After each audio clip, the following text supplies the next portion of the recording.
کہ آپ کو اور اسد عمر کو اور آپ کی حکومت کو چاہیے تھا کہ آپ فوری طور پہ لینڈ کرتے IMF کے پاس، مزید قرضے لے لیتے، اور امریکہ، چین، برطانیہ، ہندوستان سب قرضوں پہ ہی چل رہے ہیں، قرضے بڑھانے میں کوئی خرابی نہیں ہے. آپ لوگ گھبرا گئے اور قرضے سے ڈر گئے اور آپ نے صحیح ٹائم پہ IMF کے پاس نہیں گئے.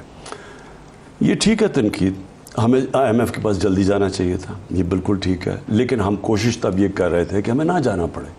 لیکن جو سچویشن تھا، پہلے تو یہ امید تھی کہ ہمارے دوستوں سے اتنا پیسہ مل جائے کہ ہمیں جانا ہی نہ پڑے، لیکن وہ ہم نے تھوڑی دیر کے بعد ریئلائز کیا کہ یہی بڑی بات ہے کہ انہوں نے ہمیں جتنا پیسہ دیا اس سے ڈیفالٹ سے بچا لیا. لیکن جو ہم ایکسپیکٹ کر رہے تھے ویسے وہ دیتا بھی کوئی نہیں، ہمیں تجربہ بھی نہیں تھا. میں مانتا ہوں یہ وہ ٹھیک ہے بات کہ ہمیں زیادہ جلدی جانا چاہیے تھا. لیکن دیکھیں ایک چیز یاد رکھ لیں کہ جب ایک ملک کی معاشی حالات وہ ہوتے ہیں جو ہمارے ہیں، وہ ہو ہی نہیں سکتا کہ وہ مشکل وقت سے نہ گزرے، یہ ہو ہی نہیں سکتا.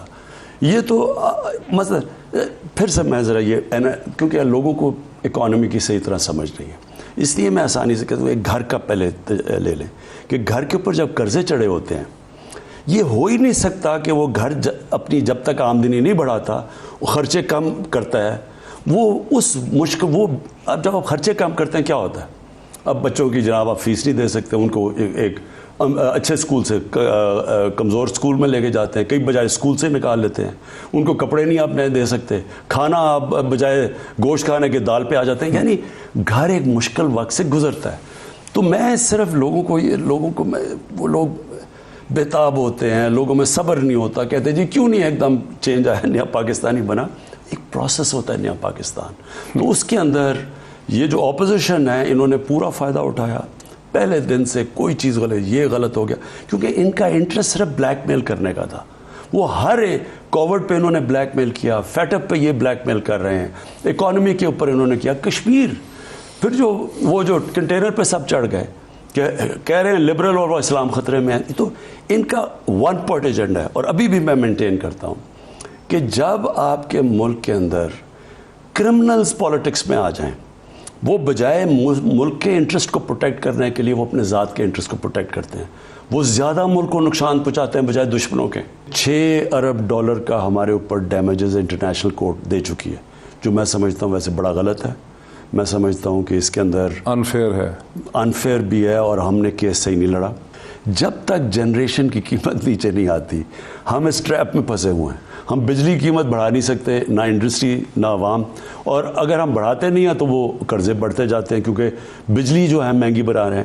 تو اس کے اوپر ایک کمپریہنسو پلان لے کے آ رہے ہیں. یہ بڑی دیر لگی تیار کرنے میں، انشاءاللہ ہفتے تک یہ اناؤنس کر رہے ہیں. کشمیر پہ آپ نے بہت بھرپور پوزیشن لی اگست 5 کے بعد. اقوام متحدہ میں آپ کی تقریر، آپ کی گورنمنٹ کی پوزیشن، آپ کے فورن مشنز بہت ایکٹیو رہے. لیکن اگر آپ صورتحال دیکھیں، پریزیڈنٹ آزاد کشمیر جو بالکل ریٹریکل پرسنالٹی نہیں ہے، وہ روز ہمیں بتا رہے ہیں کہ وہاں پہ ڈیموگرافک چینج کا بہت خطرہ ہے اور اگلے 1-2 برس بڑے کروشل ہیں. اب آپ کی گورنمنٹ کیا اس کا ادراک کرتی ہے کہ کس قسم کا خطرہ ہے کشمیر میں اور کیا کرنا ہے؟ دیکھیں کشمیر میں بار بار یہ کہتا ہوں، لوگ بڑے مایوس ہو جاتے ہیں. میں سمجھتا ہوں کہ ہسٹورک بلنڈر کر گیا ہے نریندر مودی. وہ یہ غلطی کر بیٹھا ہے جو اس کے میرے خیال میں اس نے اسمپشنز کی ہوئی تھی کہ یہ اس سے کیا کیا ہوگا وہ غلط ہو گئی ہیں. نمبر 1 اس کی یہ تھی کہ پاکستان چپ کر کے بیٹھا رہے گا، کیونکہ پاکستان وہ سمجھ رہا تھا کہ پاکستان کے تو حالات اتنے برے ہیں، معاشی حالات اتنے برے ہیں، ہم تو کچھ کریں گے نہیں. اور اب تک ہم کچھ بھی نہیں کر رہے تھے، ہم تو دوستی کرنے کی کوشش کر رہے تھے. تو جو پاکستان نے سٹینڈ لیا وہ بالکل ایکسپیکٹ نہیں کر رہے تھے. اس سے ہوا کیا؟ انٹرنیشنلائز ہو گیا، سیکیورٹی کاؤنسل میں اٹھ گیا، ہیڈز آف سٹیٹس کو پتہ چل گیا ہے، UN کے اندر اس کے اوپر باقاعدہ برطانیہ کی پارلیمنٹ میں ڈبیٹ، یورپین پارلیمنٹ میں ڈبیٹ، امریکن سینیٹرز نے اس کے اوپر بات کی ہوئی ہے. سو انٹرنیشنلائز ہو گیا ایشو. جب انٹرنیشنلائز ہو گیا تو جس طرح کا انہوں نے RSS کے غنڈوں کے ذریعے ظلم کرنا تھا کشمیر پہ وہ کر نہیں سکے. ظلم ابھی بھی کر رہے ہیں، لیکن جو ان کا پلان تھا کہ اتنا ظلم کرو کہ وہ کرش ہو جائے وہ ہو نہیں سکا. کشمیر کے لوگوں کو ویسے کے ویسے ہی ہیں، وہ جس وقت موقع ملے گا وہ کھڑے ہو جائیں گے. تو وہ ان کو کرش نہیں کر سکا. اب اگر تو وہ یہ جو سوچ رہا ہے کہ ڈیموگرافی بدلنے سے، اور یہ بڑا یہ تو خطرہ تو ہے نا، اس کے اوپر ہم آپس میں ڈیبیٹ کر رہے ہیں کہ بیسٹ اس کا سٹیپ کیا ہے. اس کا انٹرنیشنل کرمنل کورٹ میں بھی جا سکتے ہیں کیونکہ یہ اصل میں فورتھ جنیوا کنونشن کے مطابق آپ ایک اس جگہ جو ڈسپیوٹڈ ٹیریٹری ہے اس کی ڈیموگرافی نہیں بدل سکتے. تو اس کے اوپر بھی ہم سوچ رہے ہیں کرنا. اچھا ایک تو کی ایشوز ہیں فارن پالیسی پہ ڈسکس کر لیں. اسی ہفتے آپ نے دیکھا کہ UAE کے بعد بحرین نے اسرائیل کو ایکسیپٹ کر لیا اور عمان نے اس کو ویلکم کیا ہے. لگ رہا ہے کہ عمان بھی ایکسیپٹ کر لے گا. آپ کی جو پوزیشن ہے کہ ہم نے ایکسیپٹ نہیں کرنا وہ نون ہے, آپ کئی دفعہ اس کو کہہ چکے ہیں, لیکن پاکستان کے اسٹیٹ انٹرسٹ میں کیا ایسا نہیں ہے کہ ہم یہ دیکھیں کہ ہماری نان ریکگنیشن بھی ایک لیوریج کی حیثیت رکھتی ہو اس پوری مڈل ایسٹرن ایکویشن میں؟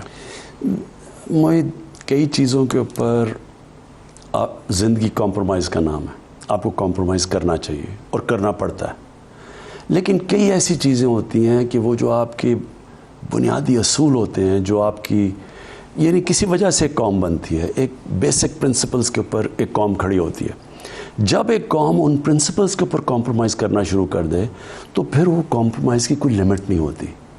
جنرل مشرف نے ہمارے سامنے وہ کمپرومائز کرتے گئے.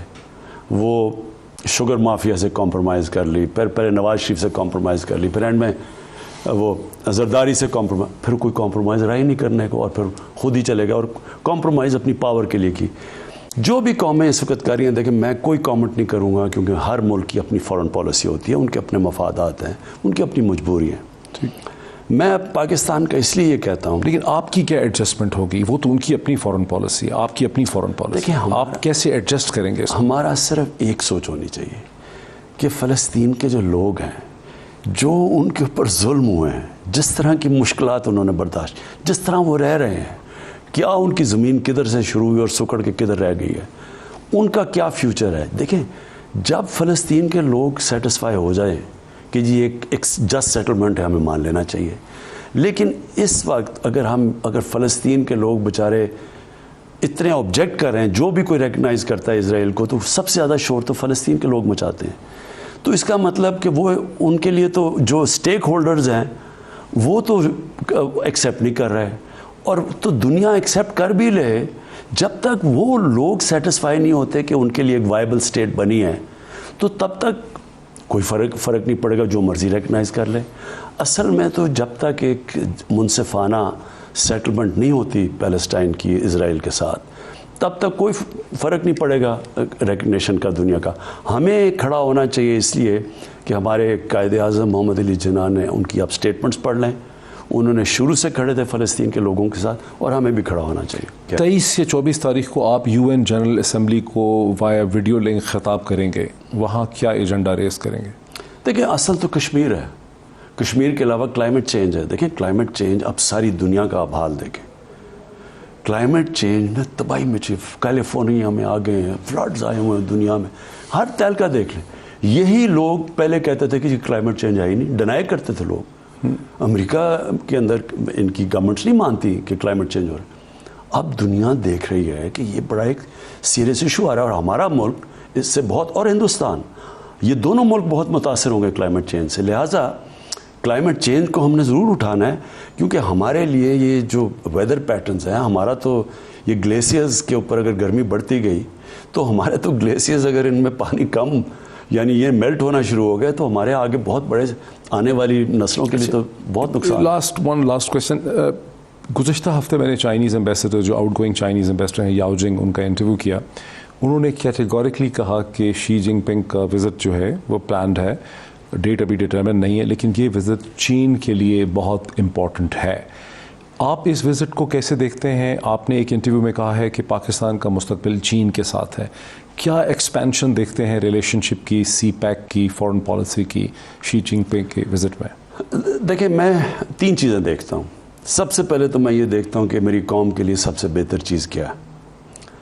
اس وقت جو ہم چائنا سے سیکھ سکتے ہیں دنیا میں کسی ملک سے نہیں سیکھ سکتے, کیونکہ جو چائنا کی گروتھ ہوئی ہے پچھلے 30 سال میں, یہ تو ایک دنیا میں میریکل ہے کہ کیسے انہوں نے لوگوں کو غربت سے نکالا. میرا پرائمری ایم جب مدینہ کی ریاست کی بات کرتا ہوں, مدینہ کی ریاست کا مقصد ہی یہ ہے کہ آپ لوگوں کو, غریب لوگوں کو, غربت کو ہٹا کے ایک عظیم قوم بنے. جو نارمل کانسیپٹ ہے یہ کیپٹلسٹ سسٹم کا, وہ یہ کہتا ہے کہ ٹرکل ڈاؤن افیکٹ ہوتا ہے, امیر جب ہو جاتا ہے تو نیچے سے پھر لوگ غریب. میں اسے ڈسیگری کرتا ہوں. میں یہ سمجھتا ہوں کہ جب آپ لوگوں کو غربت سے اٹھاتے ہیں, ایک انسانیت آتی ہے اسٹیٹ میں, فلاحی ریاست بنتی ہے, اللہ کی برکت آتی ہے. جو مدینہ کی ریاست میں آئی تھی, غریب لوگ تھے لیکن انہوں نے انسانیت کا نظام لے کے آئے, اور وہ دیکھتے دیکھتے شاید ہی دنیا میں کوئی اس طرح کا ایک ماڈل بنا ہو جو انہوں نے 1000 سال تک عظیم سویلائزیشن بنا.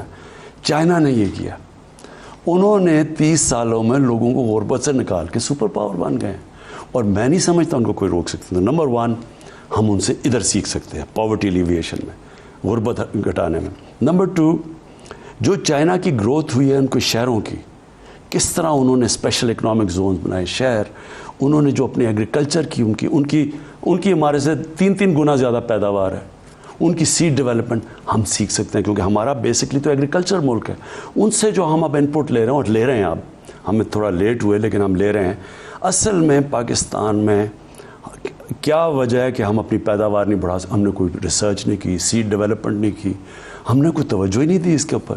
یہ جس لیول پہ گرتے ہیں, لیکن اب فیٹف پہ پتہ ہے کہ ملک تباہی کی طرف جا سکتا ہے اگر بلیک لسٹ ہوتا ہے, وہ اپوز کر رہے ہیں. یہ اپوزیشن نہیں ہے, یہ کرمنلز ہیں جو اپنی چوری بچانا چاہتے ہیں. سو آپ جب ہمارے بہت بڑی غلطی کرتے ہیں, ہمارے میڈیا میں بھی میں دیکھتا ہوں,